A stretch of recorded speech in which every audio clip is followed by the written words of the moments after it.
इसमें एटीएम से पैसा निकालने पे आपको मिनिमम पैसा देना पड़ेगा, मिनिमम बैलेंस रखना पड़ेगा। और ये अगर हम बात करेंगे, ये केवल आप 3 बार मुफ्त सेवा कर सकते हैं। 3 बार के बाद अगर आप पैसा एटीएम से निकालते हैं तो आपको भी पैसा देना पड़ेगा। देखिए बात। हेलो एवरीवन, आपको पता होगा कि 1 अप्रैल 2025 से एक नई नियम लागू होने वाला है, और पता होगा कि 1 अप्रैल से वित्तीय वर्ष चालू हो रहा है, और पता है कि आपका यूपीआई बंद हो जाएगा। अब क्या है सर मामला, क्या काम क्या करेगा यूपीआई, क्या काम करना बंद कर देगा, क्या बैंक से जो लिंक एक्टिवेट है ये पूरी तरीके से फोन का खत्म हो जाएगा? आइए जानते हैं कि यूपीआई कैसे काम करेगा, किन किन बातों को आपको ध्यान देना है। सबसे पहला अगर हम बात करेंगे, सबसे पहला बात देखिए, सबसे पहला बात ये आज निकल कर आया न्यूज क्या है कि पुराने मोबाइल नंबर पे यूपीआई काम नहीं करेगा। जी हाँ, अगर पुराना मोबाइल नंबर है आपका जो बैंक से नहीं जुड़ा है, वो नंबर ऑटोमेटिक वो बंद हो जाएगा। जिसे मेरे पास फोन है, 2 सिम है, और एक सिम हम यूज कर रहे हैं पर्सनल कॉल के लिए, और दूसरा जो यूज कर रहे हैं ये बैंकिंग के लिए, वही नंबर दिए हैं बैंक में, और उसमें हम रिचार्ज नहीं करवाए हैं, तो वो बंद कर दिया जाएगा। आपका यूपीआई जो पैसा का लेन देन है पूरी तरीके से क्लोज कर दिया जाएगा, और एक यानी कि आज से, यानी कि 1 अप्रैल से ये लागू कर दिया जाएगा। हम इससे पहले भी वीडियो आपको बनाए थे, तो बहुत लोग को मजाक लगा था आज से 15 दिन पहले, जब हम बोले थे कि कब 1-2 दिन के बाद ये देखिएगा हड़बड़ में न्यूज में सभी लोग बनाएंगे, और इस बात सही है। फिर एक बार हम आपको वीडियो बनाए हैं, कह रहा है कि नए नियम के अनुसार यदि आपका मोबाइल नंबर 90 दिनों तक उपयोग नहीं किया गया है, अगर आपका कोई फोन है, मोबाइल नंबर है जो दिया गया है कहाँ पे, बैंक में, जो जिसमें आप 90 दिन तक रिचार्ज नहीं करवाया, अगर उपयोग नहीं किया गया है, तो ये किसके द्वारा, तो टेलीकॉम ऑपरेटर द्वारा इसको रीसाइन कर दिया जाएगा। अब यूपीआई के लिंक ऐसे पुराने निष्क्रिय मोबाइल नंबरों को डीएक्टिवेट कर दिया जाएगा। यानी कह सकता है कि अगर आप जो फोन, अगर जो मोबाइल आप यूज कर रहे हैं, नंबर जो यूज कर रहे हैं, वही नंबर आपको बैंक से ऐड होना चाहिए। अगर नहीं होगा तो वो आपका यूपीआई नंबर बंद कर दिया जाएगा, ये भी आप ध्यान रखिएगा। और कहा गया है कि अगर आपका बैंक में लिंक नंबर बंद है या बदला गया तो आप यूपीआई को अनलिंक हो सकती है, ये भी आप ध्यान रखिएगा। कहने का मतलब है कि अगर आपके नंबर,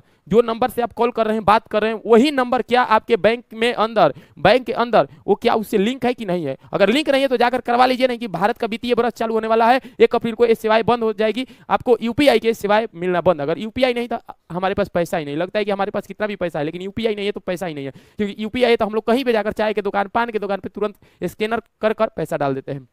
और बात करेंगे यूपीआई यूजर के लिए क्या क्या करना है जरूरी। पहला नंबर, बैंक में अपना मोबाइल नंबर अपडेट करें ताकि आपकी यूपीआई सेवाएं चालू रहे। पहला नंबर कि अगर आपका यूपीआई नंबर अगर नहीं बंद होना चाहिए तो आप जाइए बैंक में, अपना नंबर की अगर हम बात करेंगे दर्ज कराइए। सेकंड नंबर क्या है, हाल ही में नंबर बदले हैं तो जल्द से जल्द बैंक में अपना नया नंबर रजिस्टर करें। अगर आपने नया नंबर बदले हैं यूपीआई में तो जाइए जल्दी से बैंक में। अगर हम बात करेंगे, मतलब यह है कि आप नए नंबर का यूज कर रहे हैं जो बैंक में ना दिए हैं, तो उसको जाकर अपडेट करा लीजिए, नहीं तो आप 1 अप्रैल यानी कि आज से ही आप लोग ये जो है सेवाएं लेना बंद कर दीजिएगा, यूपीआई आपका करना काम बंद कर देगा। आगे अगर हम बात करेंगे, यूपीआई खाते होंगे बंद, इसमें लिखा है कि यूपीआई के नियमों में बदलाव किया गया है, जो 1 अप्रैल से उन लोगों का मोबाइल नंबर जो यूपीआई खाते से लंबे इस्तेमाल किया जाएगा वो बंद कर दिया जाएगा। अभी हमको बता दिए कि जो आपका नंबर आप यूज कर रहे हैं, अगर वो बैंक में लिंक नहीं है तो जाकर आप यूपीआई के थ्रू लिंक करवा लीजिए बैंक में, जिस बैंक में आपका खाता है, नहीं तो फिर उसके बाद आपका यूपीआई बंद हो जाएगा। और एक और नया नियम अपडेट लगा है, क्या एटीएम से पैसे निकालने पे पैसा कटेगा, क्या पैसा लगेगा, इसमें देखिए इसमें क्या नियम चल रहा है। अगर हम बात करेंगे, ये ध्यान रखिएगा, ये जो नया न्यूज है, rule of the changing for 1 अप्रैल, आपको पता होगा लिखा हुआ है कि रूल चेंजिंग ऑफ 1 अप्रैल, यानी कि 1 अप्रैल 2025 से नए वित्तीय वर्ष का शुरुआत हो रहा है, और नए नियम लागू होगा जिसमें एटीएम से पैसा निकालने पे आपको मिनिमम पैसा देना पड़ेगा, मिनिमम बैलेंस रखना पड़ेगा। और ये अगर हम बात करेंगे, ये केवल आप 3 बार मुफ्त सेवा कर सकते हैं। 3 बार के बाद अगर आप पैसा एटीएम से निकालते हैं तो आपको भी पैसा देना पड़ेगा। देखिए बात क्या है कि हमारे पास एसबीआई बैंक का एटीएम है, अगर हम एसबीआई के बैंक का एटीएम कोई दूसरे बैंक में जाकर हम पैसा निकालते हैं तो उसको भी हमको चार्ज देना पड़ेगा। जी हाँ, अगर हमारे पास बैंक के एटीएम है एसबीआई के, तो हम एसबीआई ना बैंक छोड़कर एचडीएफसी बैंक में जाकर पैसा निकालते हैं तो 3 बार मुफ्त है, फिर उसके बाद आपको पैसा देना पड़ेगा। यही नियम है इसमें, देखिए क्या है, सुनिएगा।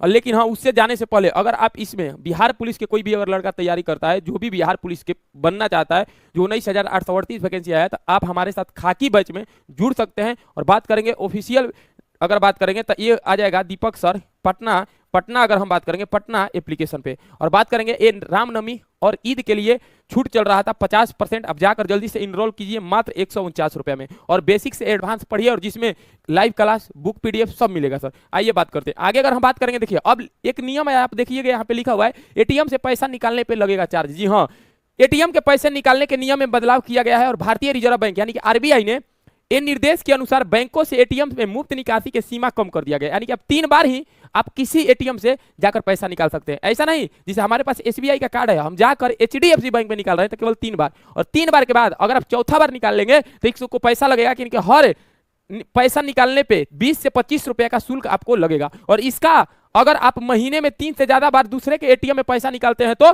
शुल्क देना पड़ेगा। यानी कि अगर मेरे पास एसबीआई का एटीएम है, अगर हम जाकर एचडीएफसी बैंक में पैसा निकालते हैं एटीएम में, तो 3 बार केवल शुल्क नहीं लगेगा। 3 बार के बाद आपको 20 से 25 रुपया पे करना पड़ेगा।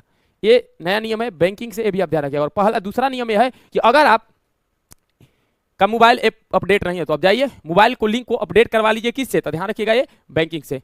और अगला है क्रेडिट कार्ड। क्रेडिट कार्ड के फायदे कम होंगे, ये भी आपको पता होगा कि एसबीआई ने सिंपली क्रेडिट कार्ड को कम कर दिया गया है और कहा गया है कि क्रेडिट कार्ड के कम पैसे होंगे। तो जानकारी सभी लोग को शेयर कर दीजिए, क्योंकि आज से 1 अप्रैल से नियम लागू हो जाएगा। अगर बैंक से, अगर जो एटीएम से आप पैसा निकालते हैं तो उसको ये ध्यान रखिएगा कि उसी बैंक के एटीएम से पैसा निकाले जिसमें आपका खाता हो। तो अगर जानकारी अच्छा लगा हो तो वीडियो को शेयर कीजिएगा, लाइक कीजिएगा। मिलते हैं अगले वीडियो में, तब तक के लिए ध्यान रखिएगा। जय हिंद, जय Bharat, love you for, bye bye.